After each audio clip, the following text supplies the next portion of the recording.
کیا خوبصورت دین ہے ہمارا. ہم نے اپنے بچے کو دین کی طرف نہیں لگایا.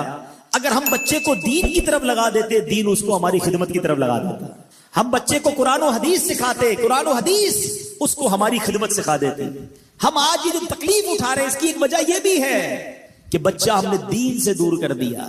اگر آپ چاہتے ہیں کہ آپ کے بڑھاپے کا سہارا آپ کے بچے بنے, آپ کے مرنے کے بعد بھی آپ کے لیے صدقہ جاریہ بنے, تو آپ نے اپنے بچوں کو دین کی طرف لانا ہے. کچھ اولادیں وہ ہیں جن کی ماں باپ نے تربیت ایسی کی, ہم نہیں جاتے, وہ خود رابطہ کر رہے ہوتے ہیں کہ ماں کا انتقال ہو گیا, یار کچھ کنواں کھدوانا ہے, کوئی مسجد بنانی ہے, کوئی مدرسے میں میری ماں کے لیے مجھے کچھ کرنا ہے. کیوں؟ ماں نے تربیت ایسی کی, والد نے تربیت ایسی کی, انہیں ماحول ایسا دیا کہ ماں باپ کے مرتے ہی انہیں فکر ہو گئی کہ میری ماں قبر میں اکیلی ہے, میرا والد قبر میں اکیلا ہے, اس نے روز مجھے کھانا کھلایا تھا, آج میں روز اسے ثواب پہنچانے کا کوئی انتظام کروں. یہ اس بچے کے دل میں خیال کیسے آیا؟ کیونکہ اللہ نے اسے اچھا ماحول عطا کیا, ماں باپ نے اس کو اس ماحول کی طرف بڑھایا. تو میں یہاں والدین سے گزارش کروں گا کہ خدارا اپنے بچوں کی ایسی تربیت کرو کہ بڑھاپے میں بھی تمہارا ساتھ دیں اور مرنے کے بعد بھی تمہارے لیے صدقہ جاریہ کا باعث بن جائیں. آپ کے بچے آپ کے قدموں میں رہیں گے اگر آپ نے بچوں کو دیندار بنا دیا. اللہ کرے یہ فارمولا سمجھ آ جائے نا.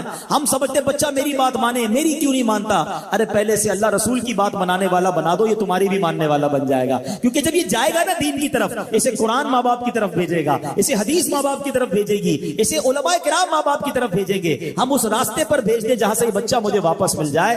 حضرت علامہ ابو عبداللہ محمد بن احمد مالکی قرطبی رحمت اللہ تعالی نقل کرتے ہیں کہ حضرت سیدنا حسن بصری کی بارگاہ میں ایک عورت آئی اور کہنے لگی کہ حضور میری جوان بیٹی کا انتقال ہو گیا ہے اور کوئی طریقہ ارشاد فرمائے میں اسے خواب میں دیکھ لوں. حضرت حسن بصری رحمت اللہ تعالی نے اسے ایک عمل بتا دیا کہ یہ عمل کرو تو تم اپنی بچی کو خواب میں دیکھ لو گی. اس عورت نے اب وہ عمل کیا, وہ وظیفہ کیا.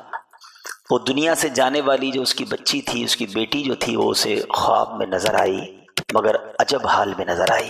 اس نے دیکھا کہ اس کے بدن پر تار کول کا لباس ہے, یعنی ڈامر کا لباس ہے, گردن میں زنجیر ہے اور پاؤں میں بیڑیاں ہیں. یعنی وہ اس کو عذاب ہو رہا تھا. ماں تھی اور اپنی بیٹی کی یاد میں تڑپ رہی تھی, مگر جب خواب میں اپنی بیٹی کو عذاب میں دیکھا, وہ ہیبت ناک منظر دیکھا تو کانپ اٹھی. دوسرے دن سیدنا حسن بصری رحمت اللہ تعالی کو خواب سنایا کہ حضور میری بیٹی تو اس حال میں ہے. اب بڑے غمزدہ ہوئے. کچھ عرصے کے بعد سیدنا حسن بصری رحمت اللہ تعالی علیہ نے خواب میں ایک لڑکی کو دیکھا جو جنت میں ایک تخت پر اپنے سر پر تاج سجائے بیٹھی ہوئی ہے. آپ کو دیکھ کر وہ جو لڑکی تھی وہ کہتی حضور آپ جانتے ہیں میں کون ہوں؟ میں اسی خاتون کی بیٹی ہوں جو آپ کے پاس آئی تھی اور میری ایسی حالت بتائی تھی. حضرت حسن بصری کہنے لگے کہ تم تو عذاب میں تھی, تمہاری ماں نے بتایا کہ تم تو بڑی تکلیف میں تھی, آج تو تم جنت کی نعمتیں لوٹ رہی ہو. تو وہ لڑکی نے جو جواب دیا ذرا غور سے سنیے گا. وہ لڑکی کہتی ہے کہ حضور قبرستان کے قریب سے ایک عاشق رسول کا گزر ہوا تھا. واقعی میں عذاب میں تھی, مگر میری قبر جس قبرستان میں تھی وہاں سے ایک عاشق رسول کا گزر ہوا اور اس عاشق رسول نے ایک درود پاک پڑھ کر قبر والوں کو ایصال ثواب کیا. یعنی ہمارے قریب سے گزرتے ہوئے اس نے درود پاک پڑھا. اللہ کریم نے اس کے درود شریف پڑھنے کی برکت سے ہم 560 قبر والوں سے عذاب کو دور کر دیا. اب ذرا غور کیجئے, میرے والد گرامی دنیا سے گئے, لیکن اور بھی بہت سارے لوگ ہیں جن کے دنیا سے رشتہ دار چلے گئے, قبرستان بھی ہم جاتے ہیں, لیکن یہ ایصال ثواب جو ہے نا یہ بڑا کمال کا کام ہے. اور اللہ کی رحمت دیکھو کہ رب کریم نے ایک طریقہ باقی رکھا ہے اس کی رحمت نے, کہ جو چلے گئے اللہ نہ کرے اگر گناہوں کی وجہ سے ان پر عذاب ہو رہا ہے تو ہم انہیں ثواب پہنچا سکتے ہیں, ہم انہیں نیکیاں پہنچا سکتے ہیں. اور ایسا پاسبل ہے کہ بندہ تو گناہگار گیا ہو اور اس کی وجہ سے عذاب بھی ہو رہا ہو, مگر دوسرے مسلمانوں کی دعاؤں کی وجہ سے, ایصال ثواب کی وجہ سے اللہ ان کی قبروں سے عذاب کو دور فرما دے. اور ایک اور بات پتہ چلی کہ درود پاک کی کیا شان ہے. درود پاک پڑھ کر ایصال کریں تو قبروں سے عذاب دور ہو جائے. جو خود درود پڑھتا ہوگا اس کا کیا عالم ہوگا, اس کی قبر کا عالم کیا ہوگا. تو اس سے کئی باتیں، اس ایک واقعے سے ہمیں بہت کچھ سیکھنے کو مل رہا ہے کہ درود پاک کی کثرت کیجئے، پھر نیکیاں کر کے اپنے مرحومین کو یاد رکھیے، انہیں بھول نہ جائیے۔ آج آپ اپنے مرحومین کو بھول جائیں گے، کل ہو سکتا ہے ہمارے بعد والے ہمیں بھول جائیں، تو ہمیں انہیں یاد رکھنا ہے، انہیں نیکیاں پہنچانی ہیں۔ آئیے مل کر محبت کے ساتھ بآواز بلند درود پاک پڑھ لیجئے۔ صلو علی الحبیب صلی اللہ تعالی علی محمد صلی اللہ علیہ وسلم۔ آج میں اپنے بیان کو 2-3 حصوں میں کرنے کی کوشش کروں گا۔ ماں باپ کی فرما برداری، ماں باپ کی خدمت، ماں باپ کی یوں سمجھیے کہ بات ماننا، اس پر بہت بیانات ہوتے رہتے ہیں اور ہوتے رہنے چاہیے، ٹھیک ہے نا، کہ اس کا احساس اجاگر ہو کہ ماں باپ کے مقام کیا ہے۔ لیکن ماں باپ کی جو نافرمانی ہے، ماں باپ کا جو دل دکھانا ہے، ماں باپ کو جو تکلیف پہنچانا ہے، شاید لوگ اس کو کوئی بڑا معاملہ نہیں سمجھ رہے، اور آج کل ماں باپ بڑے پریشان ہیں۔ آج کل بچوں کو اس بات کا احساس ہی نہیں ہے کہ اگر ماں باپ تکلیف میں ہیں تو ہمارا کیا بنے گا، ہمیں کتنا بڑا گناہ ملے گا۔ یا کوئی نارمل سی بات ہے کہ ٹھیک ہے ماں باپ رات کو جاگ رہے ہیں، بچہ نہیں آ رہا، ماں باپ کو جواب نہیں دے رہا، ان کی بات نہیں مان رہا، ان کے دل میں تکلیف پہنچا رہا ہے، یا اللہ نہ کرے اس سے بڑھ کر ماں باپ کو برا بھلا کہہ رہا ہے، ماں باپ سے لڑ رہا ہے۔ یہ کتنا بڑا گناہ ہے اور اس کے کانسیکوینسز کیا کیا ہیں، شاید اس طرف توجہ نہیں۔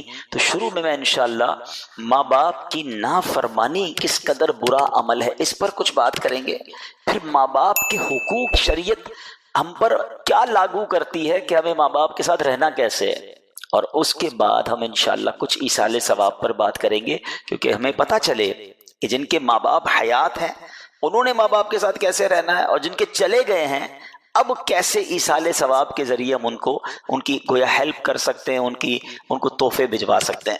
حضرت عبداللہ رضی اللہ تعالیٰ عنہ فرماتے ہیں کہ ہم نبی پاک علیہ الصلوۃ والسلام کی بارگاہ میں حاضر تھے کہ ایک آدمی آیا اور عرض کرنے لگا کہ حضور ایک نوجوان ہے اور آخری اس کی زندگی کے لمحات ہے، سکرات کا عالم ہے، ہم اسے کہتے ہیں لا الہ الا اللہ پڑھ، تو پڑھ نہیں پا رہا، اس کی زبان پر حضور کلمہ جاری نہیں ہو رہا ہے۔ حضور نے فرمایا کانا یصلی، کیا وہ نماز پڑھتا تھا؟ آنے والے نے عرض کی جی حضور وہ نماز پڑھتا تھا۔ تو آقا علیہ الصلوۃ والسلام اس کے ساتھ تشریف لے گئے، اور نبی پاک جب وہاں گئے تو آپ نے نوجوان کے پاس جا کر فرمایا قل لا الہ الا اللہ، یعنی اے نوجوان کہو لا الہ الا اللہ۔ اس نے عرض کی لا استطیع، حضور میں نہیں کہہ پا رہا، میں نہیں کہہ سکتا۔ فرمایا لما، کیا وجہ ہے، کیوں نہیں کہہ پا رہا؟ تو کسی نے عرض کی کانا یعق والدتہ، کہ حضور یہ اپنی ماں کی نافرمانی کرتا تھا۔ نبی پاک نے فرمایا کیا اس کی والدہ زندہ ہے؟ لوگوں نے عرض کی جی ہاں حضور اس کی ماں زندہ ہے۔ نبی پاک نے فرمایا اسے بلاؤ۔ والدہ آئیں، حاضر ہوئیں، نبی پاک علیہ الصلوۃ والسلام نے فرمایا کیا یہ تمہارا بیٹا ہے؟ عرض کیا جی حضور یہ میرا بیٹا ہے۔ آقا فرماتے ہیں تمہارا کیا خیال ہے اگر بہت بڑی آگ بھڑکائی جائے اور تمہیں کہا جائے کہ اگر تم اس کی سفارش کرو تو اسے چھوڑ دیتے ہیں، ورنہ اسے آگ میں جلائیں گے، کیا تم اس کی سفارش کرو گی یا جل جانے دو گی؟ دیکھو یہ ہوتی ہے ماں۔ والدین کمال کے لوگ ہوتے ہیں، ان کو ستاؤ، تکلیف پہنچاؤ، لیکن جب بچے کو تکلیف پہنچنے لگتی ہے تو وہ اپنی تکلیف بھول جاتے ہیں۔ وہ ماں کہتی ہے یا رسول اللہ، آقا اب تو میں اس کی سفارش کروں گی۔ نبی پاک فرماتے ہیں تو اللہ عز و جل اور مجھے گواہ بنا کر کہو کہ تم اس سے راضی ہو۔ وہ ماں عرض کرتی ہے یا اللہ عز و جل میں تجھے اور تیرے رسول کو گواہ بناتی ہوں کہ میں اپنے بیٹے سے راضی ہوں۔ نبی پاک نے اب اس نوجوان سے فرمایا اے لڑکے کہو لا الہ الا اللہ وحدہ لا شریک لہ واشہد ان محمدا عبدہ ورسولہ۔ نوجوان نے نبی پاک کے پیچھے یہ سارے الفاظ دہرا دیے، اس کی زبان پر کلمہ جاری ہو گیا۔ پھر میرے آقا نے فرمایا الحمدللہ الذی انقذہ بی من النار۔ آقا فرماتے سب تعریفیں اللہ عز و جل کے لیے جس نے میرے وسیلے سے اس نوجوان کو دوزخ سے بچا لیا۔ میرے پیارے اسلامی بھائیوں، پتہ یہ چلا کہ ماں باپ ناراض ہونا تو مرتے وقت زبان پر کلمہ بھی جاری نہیں ہوتا۔ ایمان سے بڑھ کر تو کچھ نہیں ہے نا ہمارے پاس، اگر ایمان ہی چلا گیا تو پھر کیا بچے گا؟ تو جن اسباب ریزنز بیان ہوئے احادیث میں کہ جن چیزوں کی وجہ سے ایمان برباد ہو سکتا ہے، ان ریزنز میں احادیث میں والدین کی نافرمانی بھی ہے۔ لیکن کیا ہم نے اس بارے میں کچھ سوچا؟ بعض علماء فرماتے ہیں برے خاتمے کے 4 اسباب ہیں۔ There are 4 reasons ٹھیک ہے، جو بری موت کی طرف لے جاتے ہیں. اس سے زیادہ بڑا نقصان کیا ہوگا؟ کسی کی فیکٹری میں آگ لگ جائے، اللہ نہ کرے کسی کا ایکسیڈنٹ ہو جائے، کسی کے گھر میں آگ لگ جائے، کوئی بہت بڑا نقصان ہو جائے، وہ سمجھتا ہے میری دنیا ختم ہو گئی. مگر یقین جانیں دنیا کی ساری نعمتیں چلی جائیں اور ایمان سلامت ہے نا تو وہ بندہ پھر بھی کامیاب ہے. لیکن اس کے پاس دنیا بھر کی دولت ہے اور ایمان ہی چلا گیا تو اس سے بڑا ناکام کوئی نہیں ہے. تو بری موت کے 4 اسباب بیان کیے گئے. نمبر 1 نماز میں سستی کرنا، نمبر 2 شراب پینا، نمبر 3 ماں باپ کی نافرمانی، اور نمبر 4 مسلمانوں کو تکلیف دینا. یہ 4 کام دھڑلے سے لوگ کر رہے ہیں. نماز پڑھتا کون ہے؟ بہت بڑی تعداد ہے جن کی نماز قضا ہوتی ہے، حالانکہ سوچتے نہیں کہ نماز میں سستی یہ برے خاتمے کا سبب ہے. پھر شراب پینا، ماں باپ کو ستانا. پلیز جن کے ماں باپ ہے نا، ماں باپ کی خدمت کو ہلکا نہ لیں اور ماں باپ کی ذات کو بھی کوئی چھوٹی ذمہ داری نہ سمجھیں. ناراض ہو گئے نا تو رب بھی ناراض ہو جائے گا. پیارے آقا علیہ الصلوۃ والسلام نے ایک بڑی کمال کی حدیث، آقا چند جملوں میں پوری بات فرما دیتے تھے. آقا فرماتے، حدیث پاک کا مضمون ہے، ماں باپ ہی تیری جنت ہے، ماں باپ ہی تیری دوزخ ہے. ایک ہی لائن ہے مگر اس لائن میں پورا فلسفہ بیان کر دیا کہ ماں باپ راضی تو رب راضی اور ماں باپ ناراض تو رب بھی ناراض. اب ماں اور باپ کو ستانے والے، ماں باپ کے نافرمان کے ایسے ایسے انجام لکھے ہوئے ہیں. وہ بچے جن کے ماں باپ حیات ہیں، خدا کے واسطے غور سے سنو. حضرت عوام بن حوشب رضی اللہ عنہ سے روایت ہے، فرماتے ایک مرتبہ دوران سفر میں ایک محلے میں ٹھہرا. اس محلے کی طرف ایک قبرستان تھا اور وہاں جب عصر کا وقت ہوتا تھا تو قبرستان میں سے ایک قبر شق ہوئی، قبر پھٹی اور اس میں سے ایک قبر میں سے آدمی نکلا جس کا سر گدھے جیسا تھا اور اس نے 3 مرتبہ گدھے جیسی آواز نکالی. پھر قبر میں گیا اور قبر بند ہو گئی. آپ کہتے ہیں میں بڑا حیران ہوا تو قریب ہی میں نے دیکھا کہ ایک بوڑھی عورت ہے جو اون وغیرہ کاٹ رہی ہے. ایک خاتون مجھ سے کہنے لگی تم اس بوڑھی عورت کو جانتے ہو؟ میں نے کہا نہیں میں تو نہیں جانتا. خاتون نے کہا یہ اس کی ماں ہے. جب میں نے پوچھا کہ اس کا واقعہ کیا ہے تو خاتون کہنے لگی کہ وہ شخص شراب پیا کرتا تھا. شام کو جب وہ گھر آیا کرتا تو اس کی ماں اس سے کہتی تھی میرے بیٹے اللہ سے ڈر، کب تک تو شراب پیتا رہے گا. ماں اسے سمجھاتی تھی. وہ بدبخت اپنی ماں کو پتہ ہے کیا جواب دیتا تھا؟ کہتا تھا تو کب تک ہینگتی رہو گی جب تک جیسے گدھا ہینگتا ہے. ماں کو کہتا تھا گدھے جیسی آواز نکالتی ہو تو مجھے کیوں سمجھاتی ہو. خاتون نے کہا کہ جب یہ مرا تھا نا عصر کا وقت تھا، اب روز عصر کے وقت اس کی قبر پھٹتی ہے، یہ قبر سے باہر نکلتا ہے اور گدھے جیسی آواز نکالتا ہے. سوچئے آج اللہ کرے کہ ہم میں سے کوئی ایسا یہاں نہ بیٹھا ہو، لیکن ایسے افراد ہیں جو اپنے ماں باپ کے سامنے اونچی آواز میں بات کرتے ہیں، اپنے ماں باپ کو معاذ اللہ گالیاں دیتے ہیں، یہاں تک کے بارے میں سنا کہ ماں باپ کو مارتے ہیں. کیسے لوگ ہیں؟ خدا را ان کی دعائیں لو. بڑے خوش نصیب ہیں کہ جن کے والدین حیات ہیں. آج جن کے ماں باپ نہیں ہیں نا ان کو ملنے کے لیے اپنے ماں باپ سے قبرستان جانا پڑتا ہے. کبھی کبھی گوٹ اٹک جاتی ہے نا، کوئی کام اٹک جاتا ہے تو آپ کیا کرتے ہیں؟ جن کی ماں ہوتی ہے ماں کے پاس چلے جاتے ہیں، ماں پھنس گیا ہوں دعا کر دو، ابو پریشان ہوں دعا کر دو. اب سوچو جس کی گوٹ اٹکے اور ماں باپ بھی نہ ہو، جس کا کام اٹک گیا ہو، ماں باپ سے کہہ بھی نہ سکتا ہو، اس کے دل پہ کیا بیتتی ہوگی؟ کاش میری ماں ہوتی تو میں دعا کرا لیتا، کاش میرا والد ہوتا میں اس کے قدموں میں بیٹھ جاتا. اب قبرستان جا کر کہنا پڑتا ہے کہ آپ تو چلے گئے دنیا سے، آپ بھی دعا کریں اور اللہ سے بھی عرض کرتے ہیں کہ مولا اب ان کے صدقے ہمارے کام بنا دے. تو خدا را انہیں راضی کر کے بھیجنا. جانا انہوں نے بھی ہے، جانا ہم نے بھی ہے، مگر خوش نصیب وہ بچے ہیں کہ جن کے ماں باپ ان سے راضی ہو کر گئے، ان سے خوش ہو کر گئے، ان کے دل ان سے مطمئن تھے. اس سے بڑا بد نصیب کون ہوگا کہ ماں کو راضی نہ کر سکا اور ماں دنیا سے چلی گئی، باپ کو راضی نہ کر سکا اور باپ دنیا سے چلا گیا. تو ماں باپ جس کے پاس ہے نا یہ جنت کا ٹکٹ ہے اور یہ ٹکٹ حاصل کرنا ہے، اللہ کو راضی کرنا ہے ورنہ مارے جائیں گے. میں آپ کو بخاری شریف کی پڑھ رہا تھا، آج بیان تیار کر رہا تھا جب کہ کبیرہ گناہ، بہت سارے کبیرہ گناہ ہیں لیکن جو بڑے کبیرہ گناہ بیان کیے نا نبی پاک علیہ الصلوۃ والسلام نے. اب بخاری شریف کی حدیث سنیں کہ اللہ کے حبیب علیہ الصلوۃ والسلام نے کبیرہ گناہوں کے متعلق فرمایا کہ کسی چیز کو اللہ کا شریک ٹھہرانا، یہ پہلا کبیرہ گناہ بیان فرمایا. سیکنڈ نمبر پہ نبی پاک نے کیا فرمایا؟ والدین کی نافرمانی کرنا. تیسرے نمبر پر فرمایا ناحق قتل کرنا.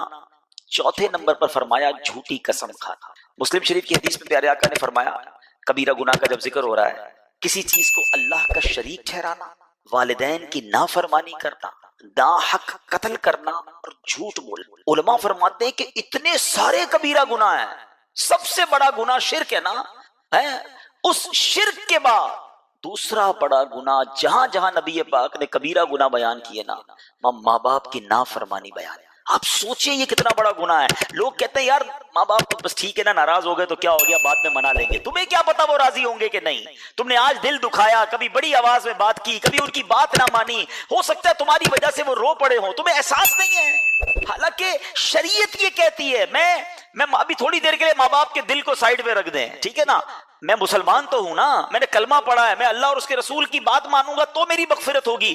اللہ اور اس کا رسول یہ فرما رہے ہیں، شریعت یہ سکھا رہی ہے کہ اللہ کی بارگاہ میں شرک کے بعد جو سب سے بڑا گناہ بتایا گیا وہ ماں باپ کی نافرمانی بتایا گیا۔ اچھا، اللہ کریم نے جہاں اپنی اطاعت کا بیان کیا ہے، اپنی فرما برداری کا بیان کیا، کئی جگہوں پر اس کے فوراً بعد ماں باپ کی فرما برداری کا بیان ہے۔ تو علماء اس کی وجہ بیان کرتے ہیں کہ اللہ خالق حقیقی ہے، حقیقی معنوں میں پیدا کرنے والا رب ہے، اور والدین جو ہیں وہ سبب بنے کہ جن کی وجہ سے میں اور آپ دنیا میں آئے۔ تو خالق حقیقی کی عبادت پہلے ہے، خالق حقیقی کا شکر ادا کرنا پہلے ہے، اور اس کے فوراً بعد فرمایا کہ ماں باپ کا احسان مانو، ماں باپ کا حکم مانو، ان کی اطاعت کرو۔ بالکل اسی طرح خالق حقیقی کے ساتھ شرک کرنا سب سے بڑا گناہ ٹھہرا ہے، اس کے بعد بڑا گناہ ٹھہرا ماں باپ کی نافرمانی کرنا، ماں باپ کو ستانا۔ میں آپ کو آپ کی شریعت بتا رہا ہوں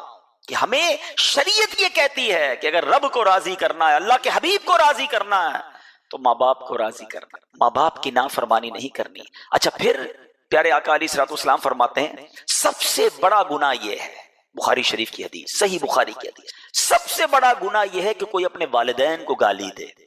صحابہ نے کہا حضور کیا کوئی اپنے والدین کو گالی دے سکتا ہے؟ اچھا، اس زمانے میں تو یہ پاسبل ہی نہیں تھا نا، اس زمانے میں تو کوئی سوچ ہی نہیں سکتا تھا، جبھی تو یہ سوال کیا گیا کہ حضور کوئی والدین کو گالی دے سکتا ہے؟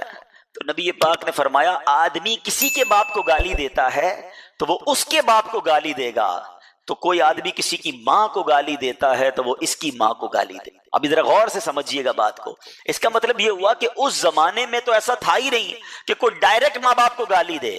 آج تو ایسے بھی بد نصیب ہیں جو اپنے ماں باپ کو ڈائریکٹ گالیاں دے رہے ہوتے۔ اچھا، ماں باپ کو ڈائریکٹ نہیں دے رہے ہوتے نا، دوستوں میں بیٹھ کے دے رہے ہوتے، میرا تو باپ ہے ہی ایسا ہے، میری ماں تو ہے ہی ایسی، استغفر اللہ۔ اس کا عذاب کیا ہوگا؟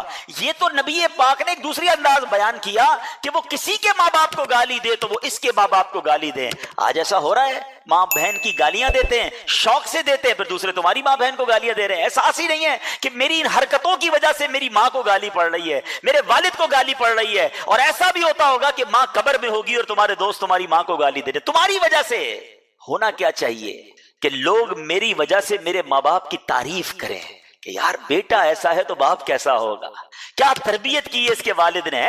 میں کام ایسے کروں دنیا میں کہ لوگ میرے مرے ہوئے ماں باپ کی تعریف کریں، لوگ کہیں کہ یار کیا والد تھا جس نے ایسا بیٹا بنایا، کیسی ماں تھی جس نے ایسے بیٹے کو تربیت کی۔ لوگ کہتے ہیں یار ماں باپ نے تربیت کیسی کی اس کی طرف، ایسا بدماش، ایسا بدتمیز، ایسا جھگڑالو، اتنا تکلیف پہنچانے والا۔ وہ بچہ سوچے کہ تم نے زندگی میں بھی ماں باپ کو خوش نہیں کیا اور ماں باپ کی عزت بھی تم نے مرنے کے بعد بھی برباد کی، یعنی گویا ان کی روح کو قبر میں بھی تم نے تکلیف پہنچائی۔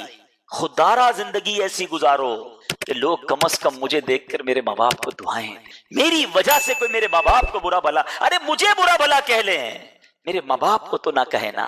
یہ فکر ہونی چاہیے، میرا اور آپ کا کردار ایسا ہونا چاہیے کہ کوئی ہمارے ماں باپ کے بارے میں بیڈ ورڈز یوز نہ کرے۔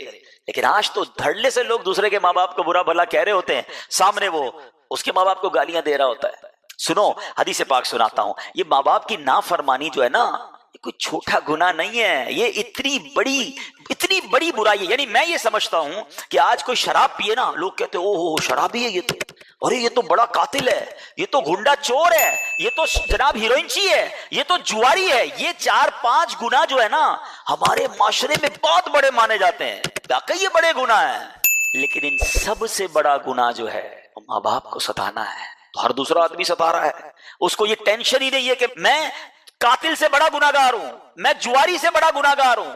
وہ سمجھتا ٹھیک ہے میرے بوڑھے ماں باپ کیا کر لیں گے، وہ کرتے کچھ نہیں نا، وہ ریئیکٹ نہیں کر رہے ہوتے۔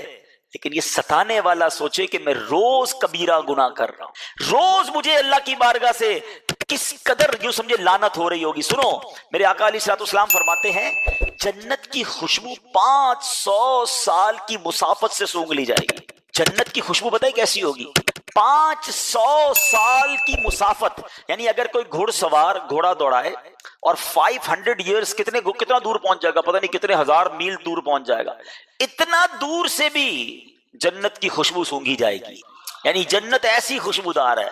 مگر آقا پتہ کیا فرماتے ہیں؟ فرماتے ہیں کہ نیکی کر کے جتانے والا، ماں باپ کا نافرمان اور عادی شرابی، یہ 3 گناہگار ایسے ہیں جو جنت کی خوشبو بھی حاصل نہیں کر سکے، یعنی اٹ مینز جنت سے اتنے دور ہو جائیں گے کہ وہ جنت داخل ہونا تو دور کی بات ہے، اس کی خوشبو بھی نہیں پا سکیں گے۔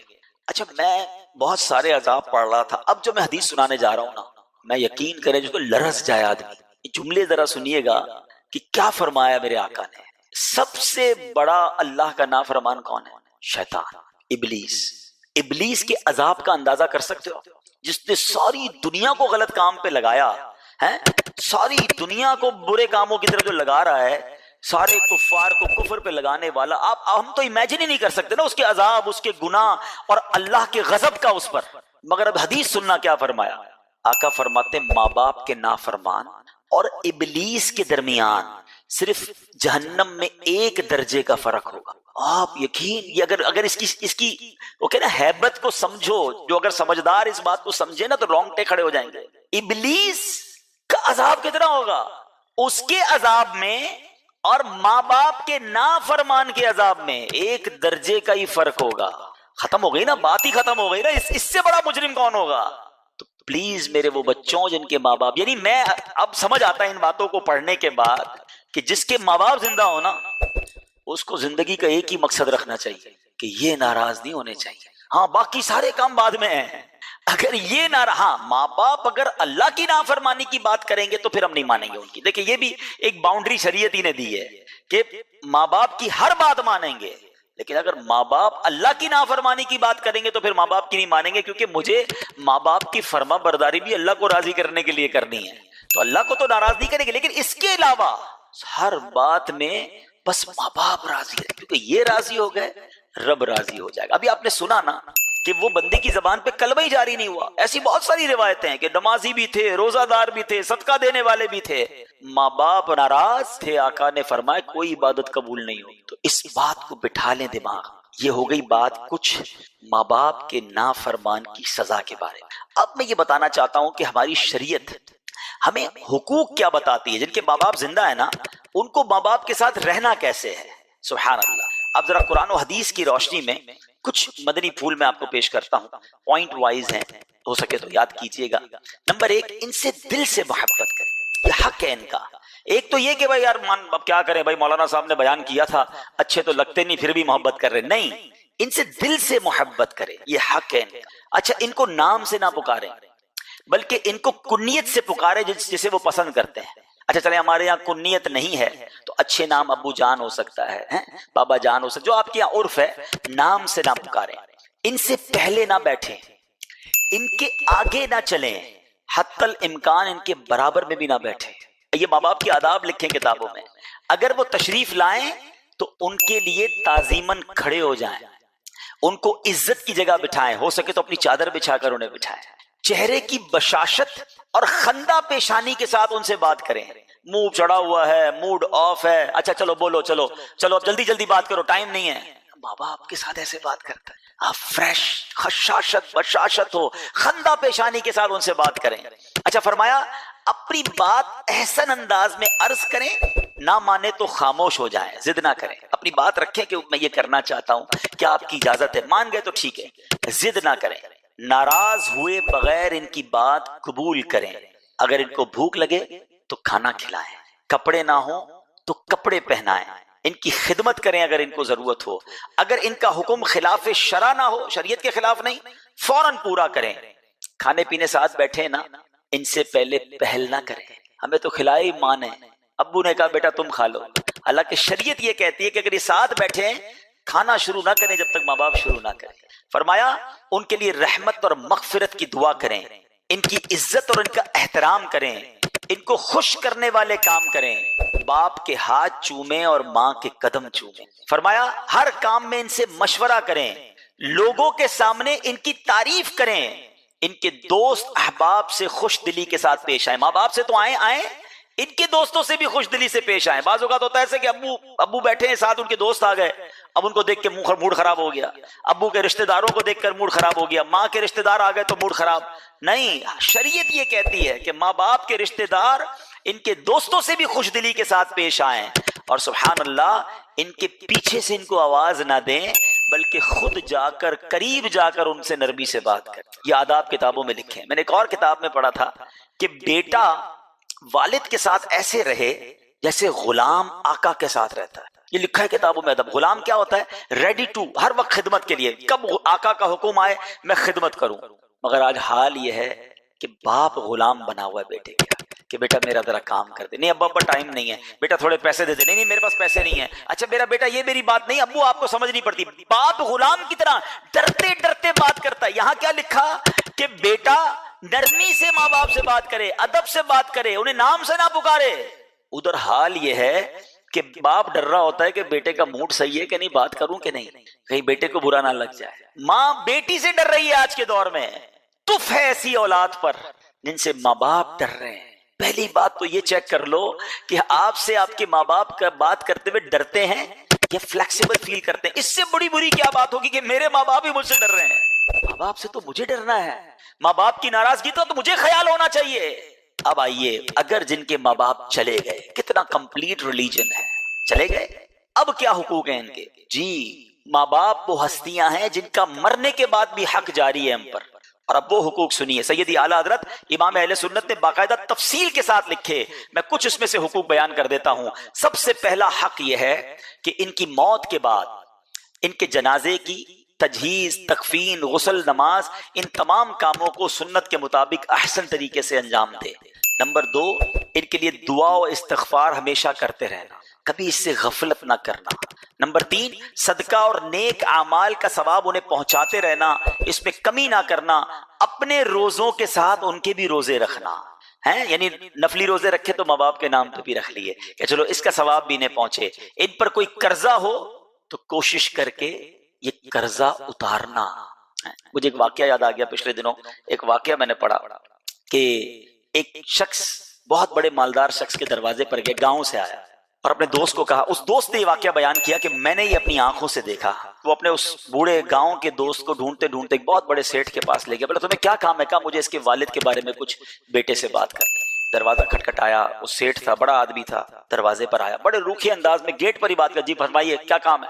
کہا بیٹا میں آپ کے والد کے گاؤں سے آیا ہوں اور میں آپ سے آپ کے والد کے بارے میں کچھ بات کرنا چاہتا ہوں۔ کہا ٹھیک ہے آئیے۔ بولا گھر میں نہیں لے گیا، گھر کے باہر ہی لان میں 2-3 کرسیاں لگی تھی، وہیں بٹھایا۔ کہا جلدی جلدی بتائیے کیا کام ہے؟ کہ بیٹا تمہارے والد کا جب سے انتقال ہوا ہے نا، روزانہ قبر پر کچھ لوگ آتے ہیں تمہارے والد کو برا بھلا کہہ کے، کیونکہ تمہارے والد نے ان کے پیسے دے۔ بیٹا میں اس لیے آیا ہوں، مجھ سے رہا نہیں گیا، تمہارا والد میرا دوست تھا، واقعی ان لوگوں کے پیسے نکلتے ہیں، وہ بھی غریب ہیں، لیکن تمہارے والد کو روز قبر پر آ کر بد دعا دے کر جاتے۔ ایسا کرو بیٹا، اپنے والد کا قرضہ ادا کر۔ وہ شخص جو ساتھ لے کر گیا تھا کہتا جب میں نے سنا تو میرے رونگٹے کھڑے ہو گئے، مگر وہ بیٹا کہتا ہے بابا جی میں کیوں پیسے دوں، میرے ابا نے مجھ سے پوچھ کے لیے تھے، آئندہ مجھے تنگ کرنے مت آنا، جاؤ ادھر سے۔ کہا حالانکہ پیسے بھی اتنے زیادہ نہیں تھے، کروڑ پتی تھا۔